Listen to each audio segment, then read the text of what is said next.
નમસ્કાર મિત્રો, સ્વાગત છે તમારું મારી યુટ્યુબ ચેનલમાં।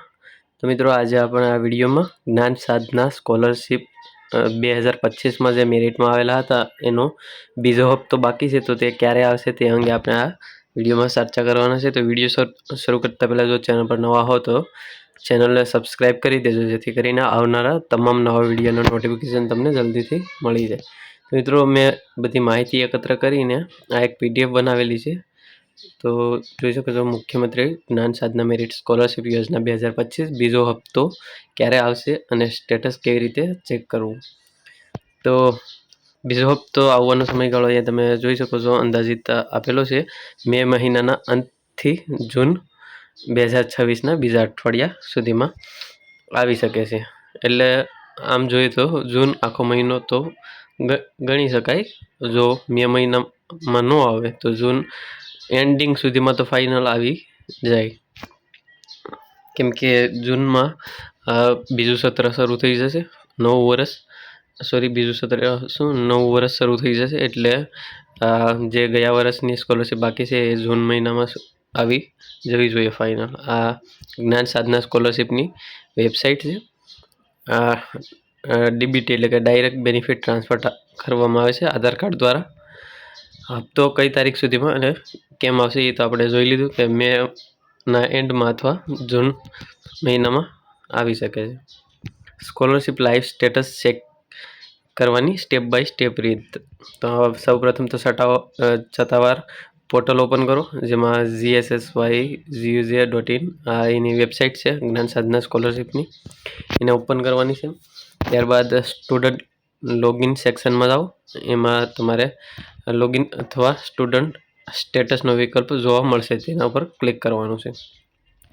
ત્યારબાદ ત્રીજા નંબરમાં વિદ્યાર્થીની વિગતો સબમિટ કરવાની થશે, જેમાં હવે લોગિન વિન્ડોમાં વિદ્યાર્થીનો ચાઇલ્ડ ટ્રેકિંગ સિસ્ટમ CTS, જે તમારો UID નંબર અથવા આધાર UID અને પાસવર્ડ, જેમાં પાસવર્ડમાં તમારી જન્મ તારીખ હોય છે, એ ભરીને લોગિન બટન દબાવો એટલે લોગિન થઈ જશે। ત્યારબાદ પેમેન્ટ સ્ટેટસ ચકાસો, એમાં તમારે સફળતાપૂર્વક લોગિન થઈ ગયા પછી ડેશબોર્ડ પર સ્કોલરશિપ ડિસબર્સલ સ્ટેટસ અથવા પેમેન્ટ ડિટેલ ટેબ પર ક્લિક કરો। અહીં પ્રથમ હપ્તો અને સેકન્ડ ઇન્સ્ટોલમેન્ટનું કરંટ સ્ટેટસ અંડર પ્રોસેસ અથવા એપ્રુવ કે ડિસબર્સ દેખાડશે। જો તમારા પહેલો હપ્તો આવી ગયેલો છે તો બીજા હપ્તા માટે તમારે અંડર પ્રોસેસ હશે। જો અંડર પ્રોસેસ હોય તો ટૂંક સમયમાં એ એપ્રુવ થઈ જશે, અને એપ્રુવ થઈ ગયા પછી તમારા અકાઉન્ટમાં ટ્રાન્સફર થઈ જશે।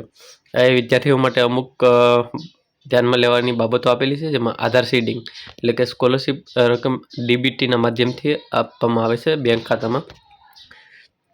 તો તેમાં બેંક ખાતાને ને કોઈ લેવા દેવા નથી હોતા, ડાયરેક્ટ તમારા આધાર કાર્ડ દ્વારા ટ્રાન્સફર કરવામાં આવે છે।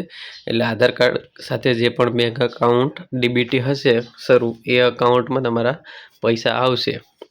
પછી એવું નહીં જોવાનું કે તમે તો ફોર્મ ભરીએ ત્યારે બીજો બેંક અકાઉન્ટ આપેલું હતું અને બીજા અકાઉન્ટમાં પૈસા, જો ડીબીટી બીજા અકાઉન્ટમાં હશે તો એમાં પૈસા આવશે।